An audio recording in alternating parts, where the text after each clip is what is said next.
Everyone, this is now the final and further call for Jetstar flight JQ7 to Singapore. Please proceed to gate 7 as we're in our final stages. Now I'm just heading towards my gate and just gonna get to the plane and fly towards Singapore.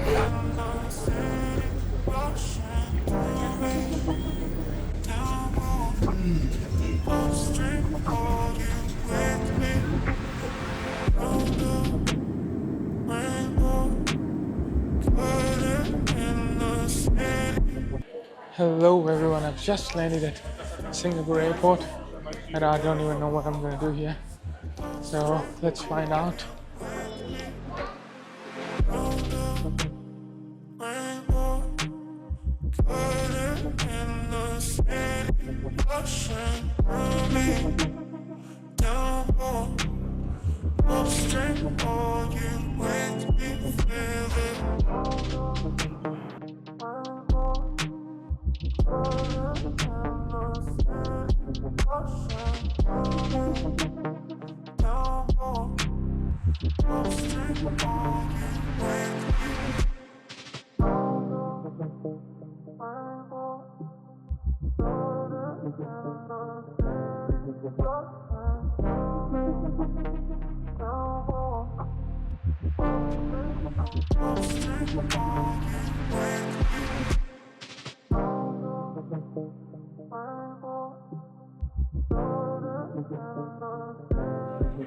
अगर आप Singapore airport आएँ तो never don't forget to try these free candies.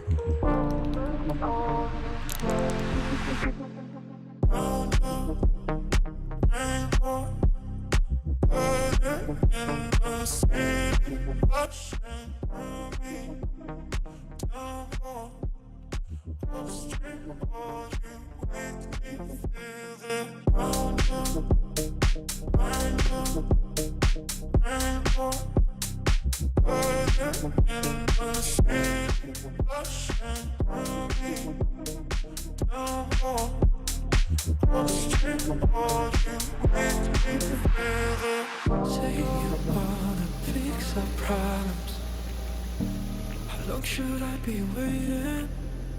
Feels like I've had too much of drama, but I'm not ready to give. हाँ जी, तो ये मेरा recent अभी जो मैंने ट्रिप किया है मेलबर्न से ग्रीस का, और फिर उसमें ग्रीस से पाकिस्तान चला गया था। कुछ टाइम कोविड के बाद मैंने व्लॉगिंग की थी, इन कोविड के दरमियान में फिर मैं रुक गया और अभी मैंने ये मेरा पहला व्लॉग है कोविड के बाद, और काफ़ी टाइम ब्रेक लेने के बाद, क्योंकि बहुत सारी चीज़ें सॉर्ट करनी थी, बंदा बिज़ी हो जाता है और मैं थोड़ी सी मोटिवेशन भी मेरी जो है वो लो चल रही थी, इसकी वजह से मैंने व्लॉग बनाना छोड़ दिया। बट आई नाउ बैक, और ये मेरा ट्रिप यहाँ से मैंने जो ट्रैवल किया है सिंगापुर और मेलबर्न से सिंगापुर, सिंगापुर से फिर ग्रीस और ग्रीस से फिर पाकिस्तान। कोई मेरा 10 दिनों का स्टे था ग्रीस में, और जो मेरा ट्रैवल था वो था स्कूट एयरलाइन के साथ। तो स्कूट, अगर आप लोगों ने पहले कभी ट्रैवल नहीं किया हुआ स्कूट के साथ, तो स्कूट के टिकट आपको थोड़े चीप मिलेंगे एज़ कम्पेयर टू एमरेट्स, कॉन्टस और कतर एयरवेज। तो ये तीनों काफ़ी महंगी थी, और कतर का जो टिकट था वो तकरीबन $1100-1200 का था, और ये वाला टिकट मुझे पड़ा 680 690 समथिंग लाइक दैट। सो मैंने सोचा यही बेहतर है कि अगर मैं 600-700 बचा लूँ तो वो मैं ग्रीस में अकोमोडेशन की तरफ लगा दूँगा। तो the problem with scoot is they don't give you screen, तो आपके सामने स्क्रीन नहीं होगी जब आप बैठेंगे, which is not even a problem. आप उसको अपना मोबाइल यूज़ कर सकते हैं, लैपटॉप, टैबलेट ले जाएं अगर आपके पास है तो। मुझे ऐसा कोई इशू तो नहीं हुआ, पर मैंने और खाने का, हाँ, खाने के वो $20 और $40 एक्स्ट्रा चार्ज करते हैं, और आप अपना मील सेट कर सकते हैं किस टाइम आपको चाहिए। बट मुझे इतना अच्छा नहीं लग रहा था जो उनका मेन्यू था, इसलिए मैं अपना घर से खाना ले गया था। अगर आप भी लेके जाना चाहें तो लेके जा सकते हैं, आपको एयरपोर्ट पे कोई भी रोकेगा नहीं, कोई आपको ये नहीं बोलेगा कि खाना किधर लेके जा रहे हो। तो आप इजीली अपना खाना अंदर जहाज़ में ले जाएं, बैठें, अपनी मूवी देखें टैबलेट पे, जब आपका दिल करे खाना निकालें, खाएँ। That's what I did. और उसके बाद तकरीबन मेलबर्न से जो सिंगापुर की फ़्लाइट है वो है तकरीबन 8 घंटे की, और उसके बाद मेरा फिर 4-5 घंटे का स्टे था, क्योंकि मैं 4-5 घंटे के स्टे में मेरे पास बहुत ज़्यादा सामान था, और सामान की वजह से मैं ज़्यादा एयरपोर्ट के ज़्यादा से ज़्यादा सिंगापुर एयरपोर्ट नहीं देख सका, क्योंकि मेरे पास लैपटॉप था बैग में, कैमरा और कुछ। जब आप पता है आप पाकिस्तान जा रहे होते हैं तो आपके पास सामान एक्स्ट्रा ही होता है हमेशा, तो मेरे पास भी इस तरह एक्स्ट्रा सामान था। मैंने कुछ अपने हैंड कैरी में डाला, कुछ 2-3 किलो जो एक्स्ट्रा था वो लैपटॉप बैग में, और ये वो फुल, मैं तो बैग मेरे बिल्कुल फुल हुए थे। बट जब मैं सिंगापुर एयरपोर्ट पहुंचा हूँ तो मुझे कोई इशू तो नहीं हुआ। वहाँ पे आगे पीछे ट्रेन जाती हैं, आप ट्रेन में A to B जा सकते हो, फिर वहाँ से टर्मिनल आपकी ट्रेन चेंज कर देती है। काफ़ी इजी था। सिंगापुर में बहुत नई नई चीज़ें एयरपोर्ट पे देखने के लिए। एक उन्होंने बड़ी सी वाटरफॉल टाइप चीज़ है, उसके लिए आपको बाहर जाना पड़ता है शायद देखने के लिए, क्योंकि जब मैंने देखा उसको वो ट्रेन में से गुजरते हुए, and I was like 8-9 o'clock, और वो उसके बाद फिर नहीं ऑन करते, तो मैंने इतनी एफर्ट नहीं की कि मैं उसको चेस करूँ। और उसके बाद मैंने 4 घंटे एयरपोर्ट पे गुजारे, और एक उनके पास रोबोटिक ड्रिंक्स बनाने वाली मशीन है, वो आपको आप ड्रिंक सेलेक्ट करते हैं, ऑटोमेटिक बना के दे देती हैं। बट दैट्स अगेन अल्कोहलिक्स, तो आप अगर पीना चाहते हैं तो पी लें, बट मैंने तो नहीं पिया। और उसके बाद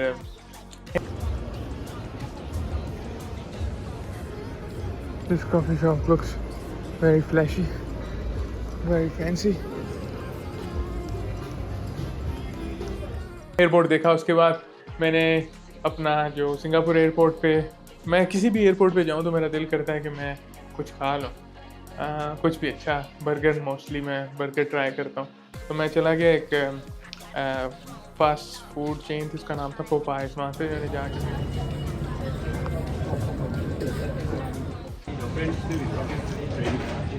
सिंगापुर एयरपोर्ट पे खाना मिल गया मुझे। बहुत बड़ा एयरपोर्ट है और मैं काफ़ी थक गया हूँ, बट कुछ नहीं, मैं एंजॉय करते हैं।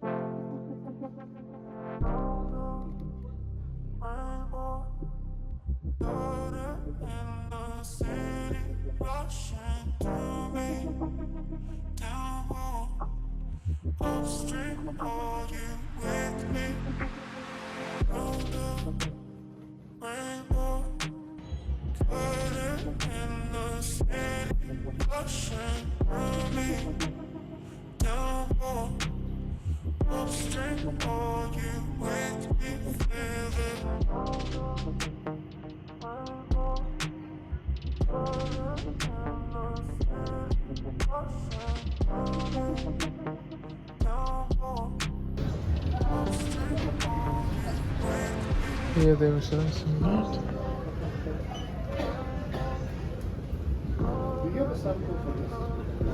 आने के बाद मेरी फ़्लाइट थी उधर से ग्रीस की, वो भी अगेन स्कूट के साथ ही थी, जिसका सफ़र जो था तकरीबन 11 से 12 घंटे का था। और मैं ऐसा बंदा हूँ कि मैं नाम in the aeroplane just go to sleep straight away. तो मैं सोता रहूँ 11-12 घंटे, और साथ में उठता था, अपना खाना खाया, फिर सो गया। और मैं उसके बाद जब ग्रीस पहुँचा हूँ तो एयरबीएनबी जो मेरा था वो एथेंस सिटी में था पहले 4-5 दिन, क्योंकि मेन जो पास है एयरपोर्ट की वो एथेंस सिटी है, और एथेंस सिटी से फिर आप आगे प्लान कर सकते हैं किधर जाएँ। मैंने और भी व्लॉग बनाए हुए जिनमें मैंने आपको पूरा गाइड है, जिसमें आप देख सकते हैं कि कार कैसे रेंट करनी है, और एयरबीएनबी के बारे में, और इस तरह की चीज़ें। Feels like I've had too much of drama, but I'm not ready to give in.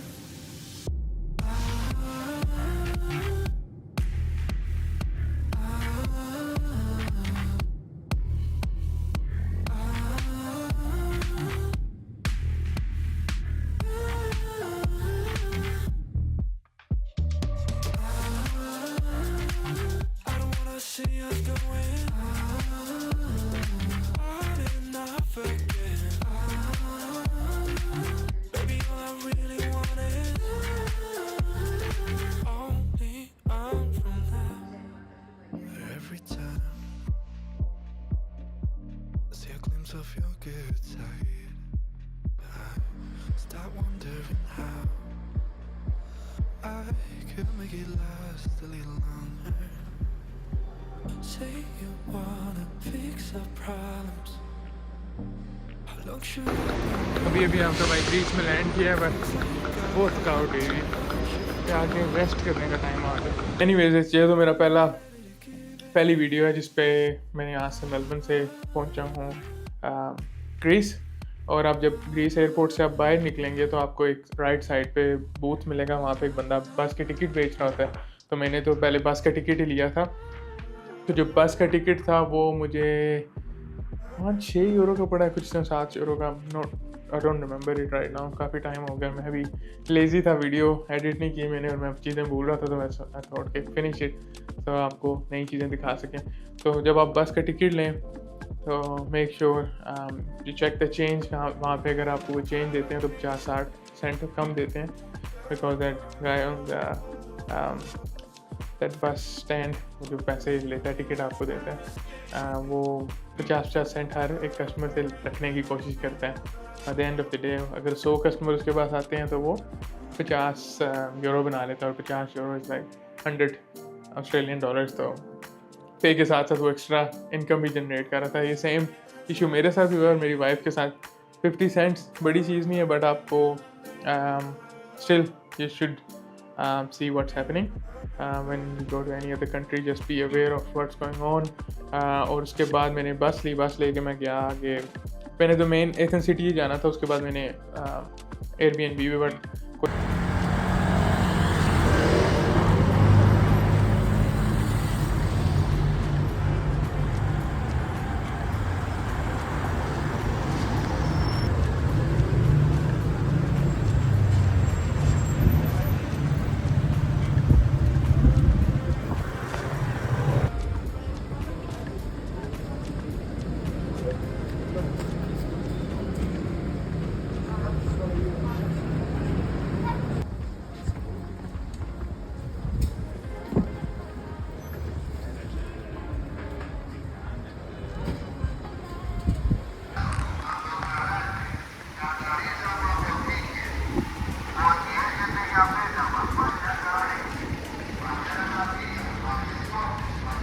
और इंशाल्लाह आपको जो उसके अगले दिन का व्लॉग है वो मैं दिखाता हूँ। उसके बाद मैंने शाम को कुछ खास किया नहीं क्योंकि काफ़ी लंबी फ़्लाइट थी। उसके बाद रेस्ट की और बाहर आगे पीछे जाके थोड़ा बहुत देखा ग्रीस को, मुझे एथेंस सिटी में चीज़ें थी करने के लिए। बट एनीवेज आप अगला व्लॉग भी देखें, उसमें मैंने जो नेक्स्ट डे था हमारा जिसमें हम आगे गए हैं, बाहर कुछ चीज़ें वगैरह खरीदी हैं और देयर इज़ मोर टू सी। तो आप मेरे व्लॉग देखते रहें और अगर आपको व्लॉग पसंद आए, अगर ना भी पसंद आए तो please subscribe and like my video. और उसके बाद इंस्टाग्राम का link I've given it below, so just follow me on Insta for more videos. Thank you.